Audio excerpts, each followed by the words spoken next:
ఓం నమః శివాయ. ప్రలోభాద్యైరర్ధాహరణపరతంత్రో ధనిగృహే ప్రవేశోద్యుక్తః సన్ భ్రమతి బహుధా తస్కరపతే. ఇమం చేతశ్చోరం కథమిహ సహే శంకర విభో.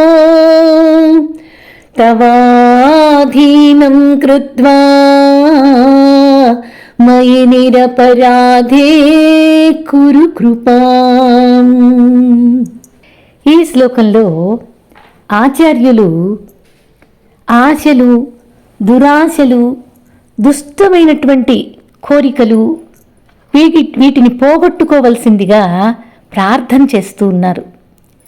దానికోసం సాధకుడు కావలసిన వాడు కానీ లేదా భక్తుడుగా ఉన్నవాడు కానీ ఇలాగ ప్రార్థించాలి.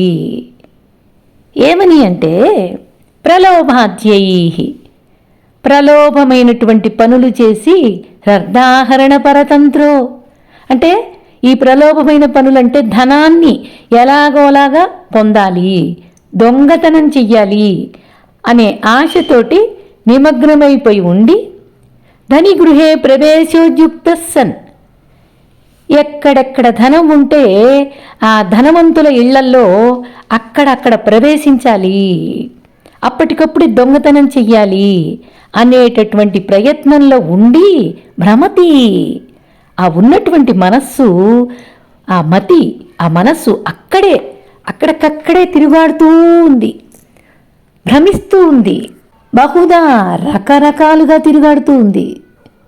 తస్కరపతే, చోరులందరికీ పతివైన ఓ పరమేశ్వరుడా, వేదంలో ప్రతిపాద్యంగా ఉన్నటువంటి ఓ పరమేశ్వరుడా. అందుకని ఆయన్ని తస్కరపతే అని ఉపనిషత్తులే చెప్పినాయి. ఇమం చేతశ్చోరం, ఈ నా చిత్తమనే ఈ చోరుడిని, దొంగలాగా ఉండే నా మనస్సుని కథమిహ సహే, ఎలా సహిస్తాననుకుంటున్నావు? నేను ఎలా భరించగలను? ఈ దొంగలాంటి మనస్సును నేను ఎలా తట్టుకోగలను నాయనా? నాకు చేత కావటం లేదు. శంకరా, ప్రాణులందరికీ శుభాన్ని చేసేవాడివి కదా విభో, అన్ని చోట్ల వ్యాపించి ఉండేవాడివి కదా. తవాధీనం కృత్వా, నీ ఆధీనంలో ఇటువంటి మనస్సును ఉంచుకో. మయి నిరపరాధే కదా, నేను నిజానికి నిరపరాధుణ్ణి. నా యొక్క ఆత్మతత్వానికి మనస్సుకి ఎటువంటి సంబంధము లేదు. అసలు ఇద్దరూ వేరువేరుగా ఉంటారు కదా.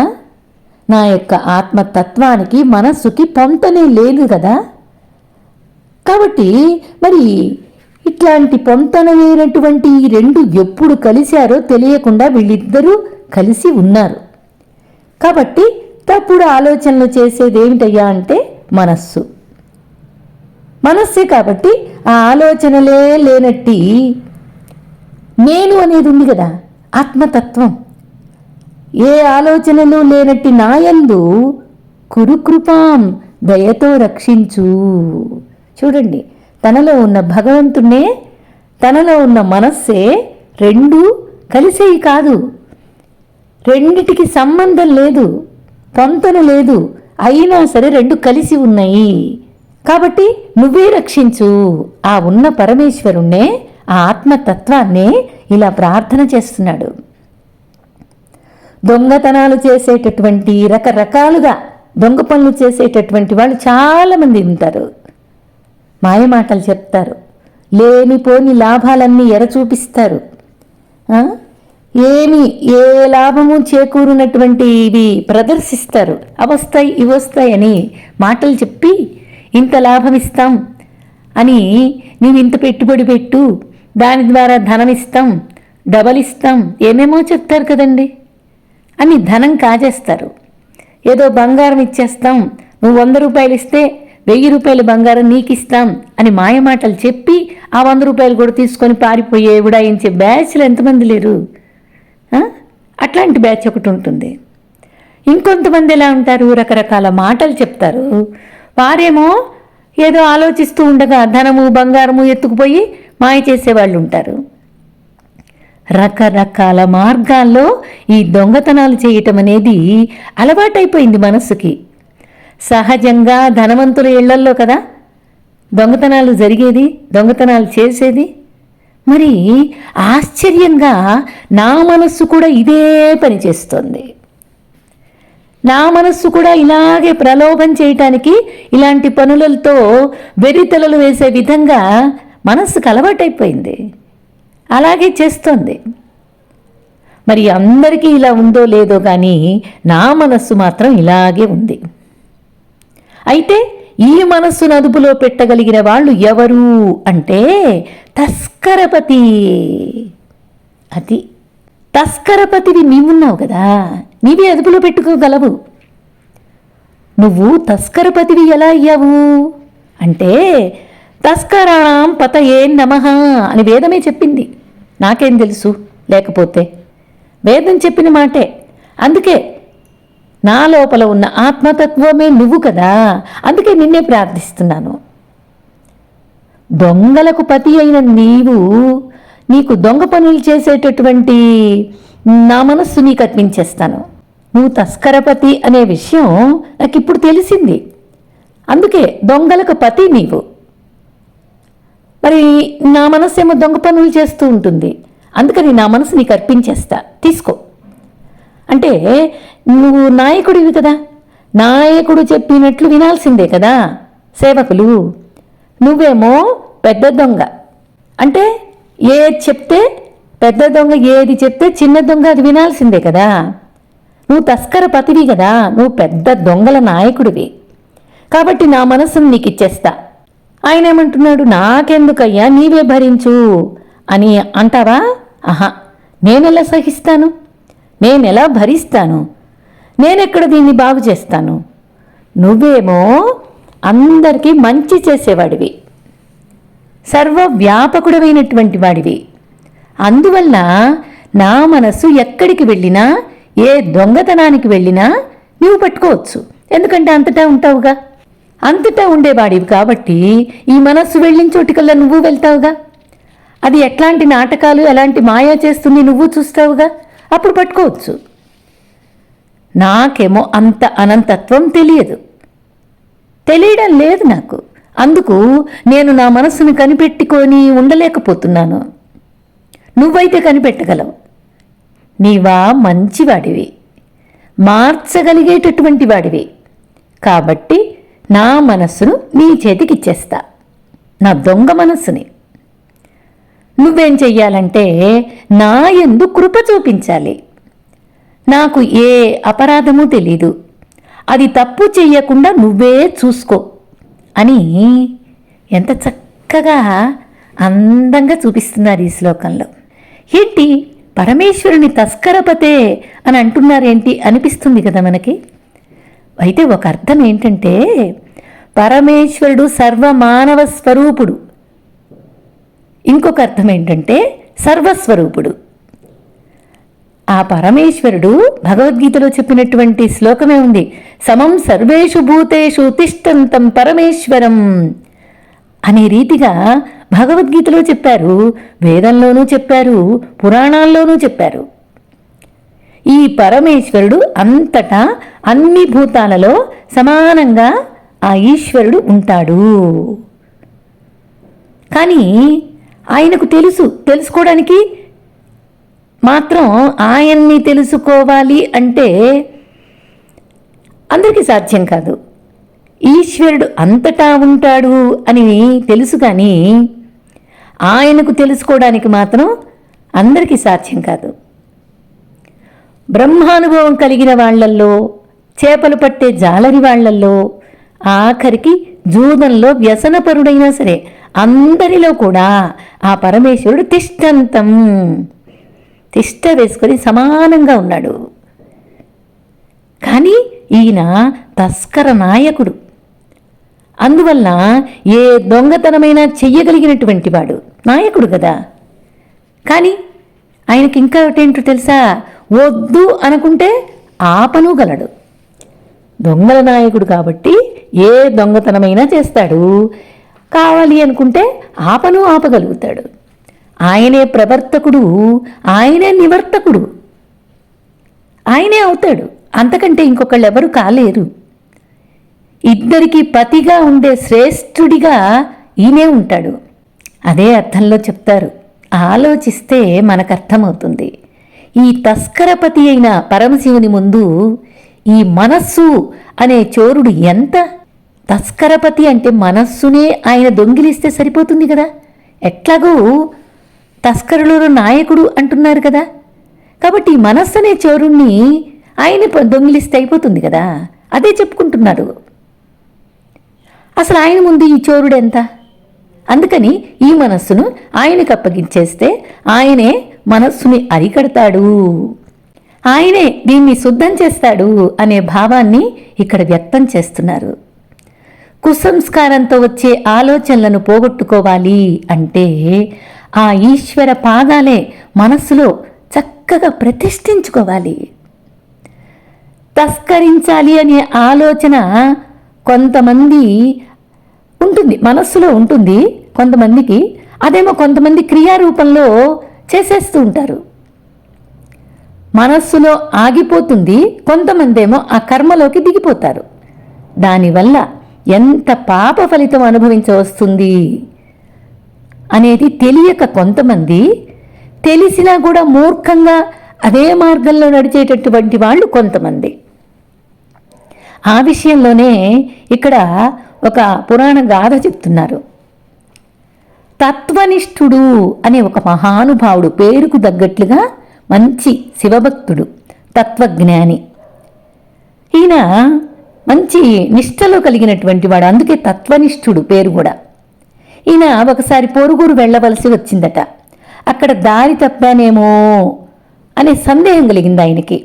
ఎందుకు అనిపించింది, ఎందుకు ఆ సందేహం వచ్చింది అంటే, ఆ నడిచే దారిలో పురుగు లేదు, పుట్ర లేదు, జనాలు సంచరించడం లేదు, పశుపక్షాదులు లేవు, ఏమి నిర్జన ప్రదేశంగా కాక ఇంకా చీమల దూరని చిట్టడవి అట్లా అంటారు కదా, అట్లాంటి అడవి ప్రాంతంలాగా ఉంది. ఒక్క సంచారము కనపట్టలేదు. ఏమీ కనపడకపోయేసరికి ఆయనకి భయంతో కూడినటువంటి వాతావరణంగా అనిపించింది. దారి తప్పానేమో, పొరపాటుగా ఇంకొక దారిలో వస్తున్నానేమో అని మనస్సులో బాగా అనుకున్నాడు. భయపడ్డాడు. భయపడినా ఆయనకి శివమంత్రం ఉందిగా, భక్తుడు కదా. శివ అనుకుంటున్నాడు, సాంబశివ అనుకుంటున్నాడు, పరమేశ్వర అనుకుంటున్నాడు. మనస్సులో బాగా నమ్మిక ఉంది, ధైర్యంగా ముందుకు నడుస్తున్నాడు. ఆ సందర్భంలో ఒక్కసారిగా చెట్టు మీద నుండి 3 రాక్షసులు ఆయన మీదకి దుమికారు. ఆ దుమికేసరికి దూకిన వెంటనే ఆయన శివ అంటూ భయంతో పరిగెత్తాడు. ఆ రూపాల్ని చూసేసరికే ఆయనకు భయమైపోయింది. భయంతో పరిగెత్తిపోయాడు. ఆ 3 రాక్షసులు వెంటబడి ఆయన్ని చుట్టుముట్టారు.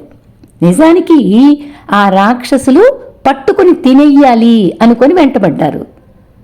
కానీ ఇప్పుడు ఆయన్ని రౌండప్ చేశారు. చుట్టూ తిరుగుతున్నారు 3. ఈయన బాగా భయపడిపోయాడు పాపం, ఆ తత్వనిష్ఠుడు. వాళ్ళు 3 ఆయన పాదాల మీద పడిపోయారు. ఇది ఆశ్చర్యం కదా. పాదాల మీద పడిపోయి వాళ్ళు అంటున్నారు, 3 రాక్షసులు, నీలాంటి వాడిని మేము ఎక్కడ చూడలేదు.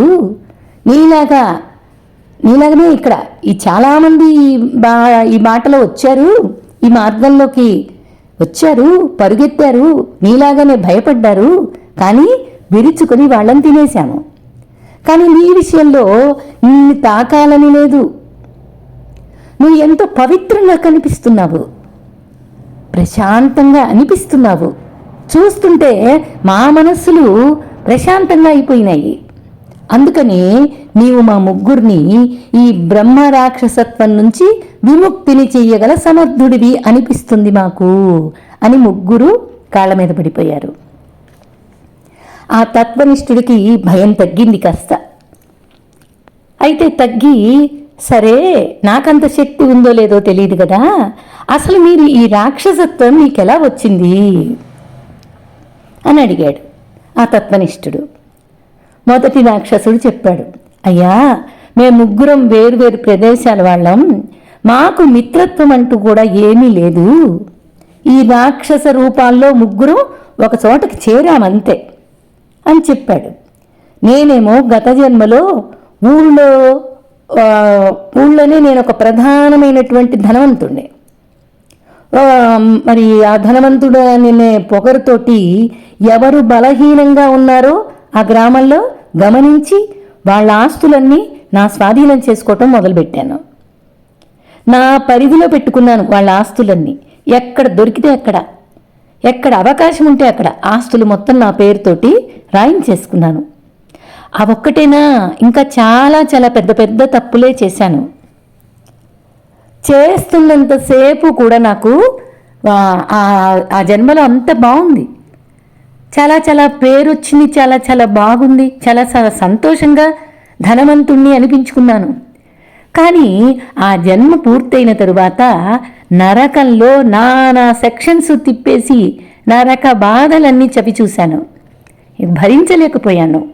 ఒకరోజు నరకంలో వాళ్ళకు కూడా విసుగు పుట్టి, నువ్వు చేసిన పాపాలకు శిక్షలు ఇక్కడైపోయినాయి, మరలా భూలోకంలోనే బ్రహ్మరాక్షసుడిగా ఉండిపో అని ఇక్కడికి తోసేశారు.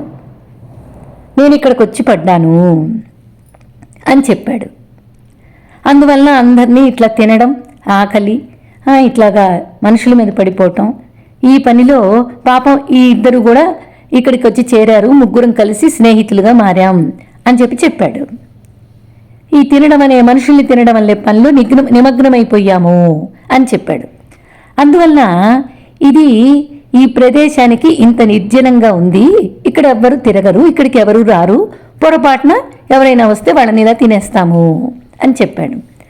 అలాగే రెండో వాడి వైపు చూశాడు. ఈ తత్వనిష్ఠుడు చూశాడు. ఆయన చెప్పాడు, ఏదో న్యాయంగా సంపాదించానో అన్యాయంగా సంపాదించానో సంపాదన చేస్తూ చేస్తూ నా భార్య పిల్లలకి అన్నం పెట్టేవాణ్ణి, కానీ తల్లిదండ్రులకు మాత్రం అన్నం పెట్టేవాణ్ణి కాదు. వాళ్ళని చాలా బాధ పెట్టేవాణ్ణి. వాళ్ళ ఆస్తులు పాస్తులు అన్నీ సొంతం చేసేసుకున్నాను. బంధువుల్ని, మిత్రుల్ని, సద్బ్రాహ్మణుల్ని ఎవ్వరినీ ఇంటికి పిలిపించి ఏనాడు భోజనం పెట్టి ఎరగను. ఎవరైనా వస్తానన్నా వద్దని చెప్తాను. ఎవ్వరికీ ఏ ఉపకారము అనేది లేని జీవితం. నిజంగా మాట్లాడితే ఏ ఉపకారం నేను చెయ్యలేదు. తల్లిదండ్రుల్ని బాధ పెట్టాను బాగా అని చెప్పి రెండోవాడు చెప్పాడు. మూడోవాడు చెప్పాడు, ఇంకా నేను దేవాలయానికి సంబంధించిన సొమ్ము ఏదైనా ఉంది, ఎక్కడైనా ఉంది అంటే అక్కడికి వాలిపోతాను. అక్కడికి వాలిపోయి దేవాలయ ఆస్తులన్నీ కాజేస్తాను. బ్యాంక్ బ్యాలెన్స్లు దేవాలయంలో ఏమైనా ఉంటే వాళ్ళని బెదిరించి నా పేరుతో మార్చుకుంటాను. చాలా తప్పులు చేశా నేను కూడా. అందువల్ల నరకంలో చాలా బాధలు భరించి ముగ్గురం ఇక్కడికి వచ్చి పడ్డాము అని వాళ్ళ కష్టాలు, వాళ్ళు చేసిన పనులు, వాళ్ళ బాధలు అన్నీ చెప్పుకొని మాకు విముక్తిని ప్రసాదించు, అంత సమర్థుడివే నీవు అని ప్రార్థించారు. మాకేదైనా విడుదల మార్గం చూపించు అని ఆ తత్వనిష్ఠుణ్ణి ప్రార్థన చేశారు. సరే విన్నాడు. ఆయన మనస్సులో బాగా శివుణ్ణి ప్రార్థన చేశాడు. శివుణ్ణి ప్రార్థన చేసి శివ దర్శనాన్ని మనస్సులో వీక్షించి వీళ్ళు చేసిన పాపాలకు నరక బాధలన్నీ అనుభవించారు, అయిపోయింది, ఇప్పుడు పశ్చాత్తాపం కూడా పడుతున్నారు, కాబట్టి వీరికి పెద్ద బాధలేమీ ఇంకా లేకుండా వీరికి పశ్చాత్తాపం కూడా పూర్తయింది, కాబట్టి చిన్నపాటి దోషానికి పరిహారం ఇస్తే సరిపోతుంది అనుకుని చెప్పాడు. కావేరీ నదిలో మీరు కార్తీక మాసంలో కావేరీ నదిలో స్నానంతో మీరు పవిత్రమవుతారు అని చెప్పి వారితోటి ఇంకా పరివర్తన వచ్చేలాగా వాళ్ళకు మంచి విషయాలు కొంచెం బోధ చెయ్యాలి అనుకున్నాడు. వాళ్ళకి చిన్నపాటి దోషపు పోతుంది అని చెప్పేసి, ఈ చిన్నపాటి దోషం ఈ కార్యక్రమంతో పోతుంది అని చెప్పేసి వాళ్ళల్లో కొంచెం పరివర్తన రావాలని చెప్పేసి, నాయనలారా ఇవన్నీ మీరు చేస్తున్నప్పుడు ఆశలు తీరుతున్నట్లుగా సంతోషంగా గర్వంగా నాకంటే గొప్పవాడు లేరు అనిపించే విధంగా అనిపిస్తాయి. ఫలితాలు ఎలా ఉంటాయో అనుభవించిన మీరే ప్రమాణంగా తెలుస్తుంది. మీకే తెలుస్తుంది కదా ఎట్లాంటి ఫలితాలు అనుభవించారు, ఎంత కష్టపడ్డారు. ఇప్పుడైనా మించిపోయింది లేదు, పశ్చాత్తాపం పొందారు కదా. ఇక్కడి నుంచి ఇలాంటి అధర్మ బుద్ధిని రానివ్వకండి మనసులో. భక్తితో పరమేశ్వరుణ్ణి ప్రార్థించండి అని చెప్పి సద్గతిని కలిగించేటటువంటి విధంగా బోధ చేశారు. ఏమిటి, ఎట్లా ఉండాలి అంటే పరమేశ్వరుని మీద ప్రీతితో ఉండండి, భగవంతుని బోధ మీద ప్రీతి కలిగి ఉండండి, భగవంతుడు చెప్పిన వాక్యాన్ని అనుసరించాలనే ప్రీతి లోపల అమితంగా ఉండనీయండి, ధర్మం మీద ప్రీతిని కలిగి ఉండనీయండి. అధర్మం మీద భీతి అనేది మానవుడికి తప్పనిసరిగా ఉండాలి. పరమేశ్వరుణ్ణి అందుకునేటట్లుగా ఈ మార్గాలు చూపిస్తాయి. పరమేశ్వరుని మీద ప్రీతి ఉంటే భగవంతుని బోధ వినాలని అనిపిస్తుంది. భగవంతుని బోధ వింటే ధర్మం మీద ఆసక్తి కలుగుతుంది. ధర్మం మీద ఆసక్తి కలిగితే అధర్మం చెయ్యకూడదని తెలుస్తుంది. కాబట్టి ఇంకా ధర్మం చేసేటటువంటి వాళ్ళకి లోపలున్న ఆ భగవంతుని మీద ప్రీతి పెరుగుతుంది. లేకపోతే మానవ జన్మ దుర్గతి పాలైపోతుంది అనేది బాగా తెలుసుకుని భగవంతుని మీద ప్రీతికి మనమందరం కూడా పాత్రులమవుదాం. ప్రలోభాద్యైరర్ధాహరణ పరతంత్రోధని గృహే ప్రవేశోద్యుక్తః సన్ భ్రమతి బహుదా తస్కరపతే ఇమం చేతశ్చోరం కథమిహ సగే శంకర విభో తవాధీనం కృత్వా మయి నిరపరాధే కురు కృపాం. ఓం నమః శివాయ.